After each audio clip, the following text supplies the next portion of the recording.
gente começa o Planeta Campo de hoje destacando que a OCDE, a Organização para a Cooperação e Desenvolvimento Econômico, divulgou um relatório preocupante sobre os impactos das mudanças do clima no Brasil.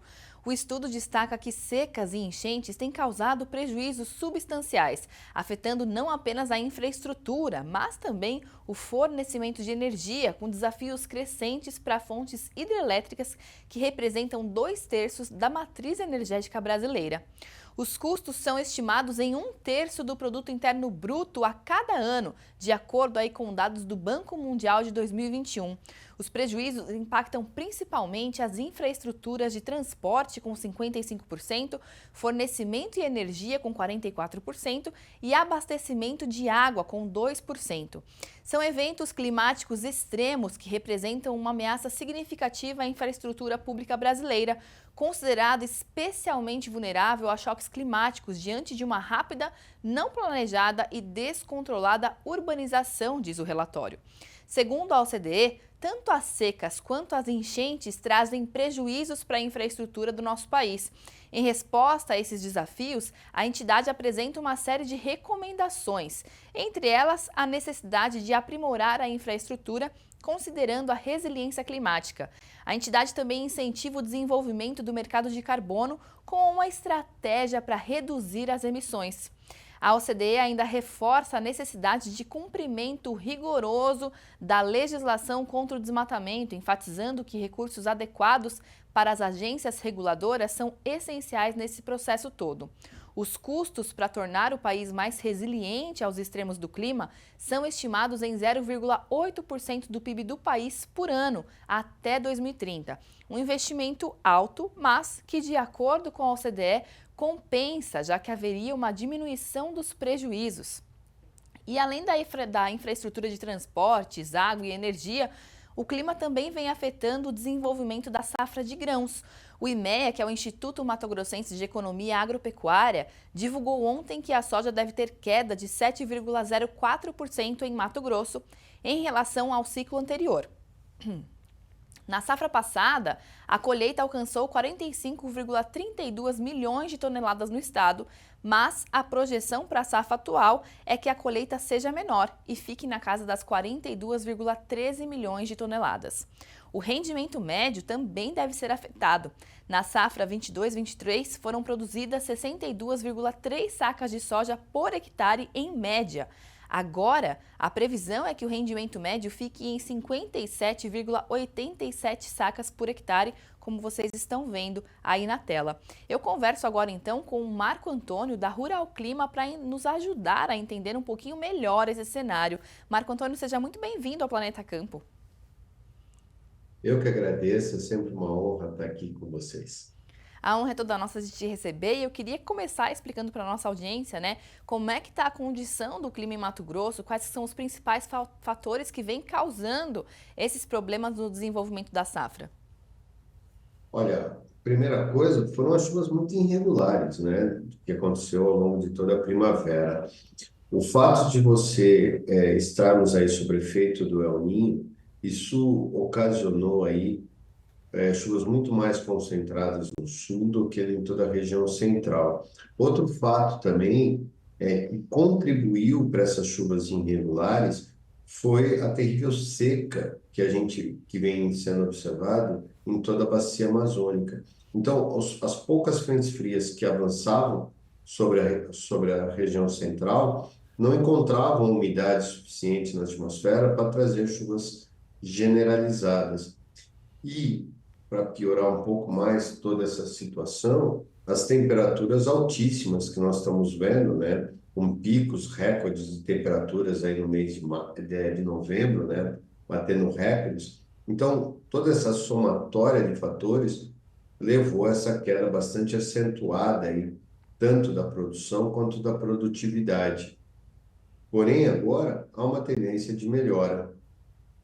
Ótimo. Marco Antônio, essa tendência de melhora, né? Então, eu queria que você falasse um pouquinho sobre isso, né? Qual que é a expectativa aí, então, para os próximos meses? A gente começa o verão aí dia 22.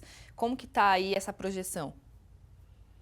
Olha, o El Niño ainda, né, está bastante atuante. Teremos aí uma tendência de influência dele ao longo de todo o verão, ele só deve começar a perder forças ali na segunda metade do verão, ou seja, final de fevereiro, março, e aí outono já perdendo um pouco bem mais forças, mas mesmo com essa tendência de volta das chuvas agora, como já está acontecendo essa semana, chuvas mais regulares sobre o Mato Grosso, há uma tendência ainda de que essas chuvas fiquem muito irregulares e possa ocorrer ainda alguns períodos de estiagem no Mato Grosso. Ou seja, podemos ainda ver, né, uma ou outra semana de tempo extremamente aberto e temperaturas muito elevadas. Isso pode trazer ainda mais preocupação ao mercado e principalmente mais prejuízos aos produtores. Mas o fato é que os próximos 90 dias aí serão marcados muito mais por chuvas do que esses longos períodos de estiagem que vimos na primavera. Legal. Marco Antônio, agora, quanto que essa perda de 7,04% na safra de soja projetada pelo IMEA para o estado, ali para o Mato Grosso, né? Isso é uma perda muito significativa em termos de custo para os produtores e também de renda? Muito, né? O Mato Grosso sempre foi o nosso carro-chefe na produção de soja. Enquanto quando se fala numa quebra nessa magnitude ou nessa, né, isso afeta sim a produção, afeta a produção não só no Mato Grosso, mas do Brasil como um todo, né? Sim.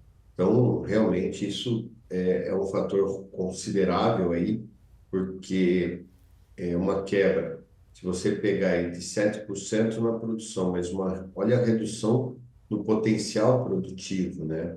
Se você pensar que hoje uma lavoura de soja pode produzir, assim, brincando aí, 70 sacos por hectare, e a gente está falando numa média de 57, né? 50, isso é realmente uma perda bastante significante para o produtor, e não só para o produtor em si, mas para todo o comércio, né? Sim. Isso afeta também parte da exportação, afeta o dia a dia das cidades aí do Mato Grosso. Então, realmente, isso pode trazer não só um prejuízo para o produtor, mas sim para toda uma cadeia, né?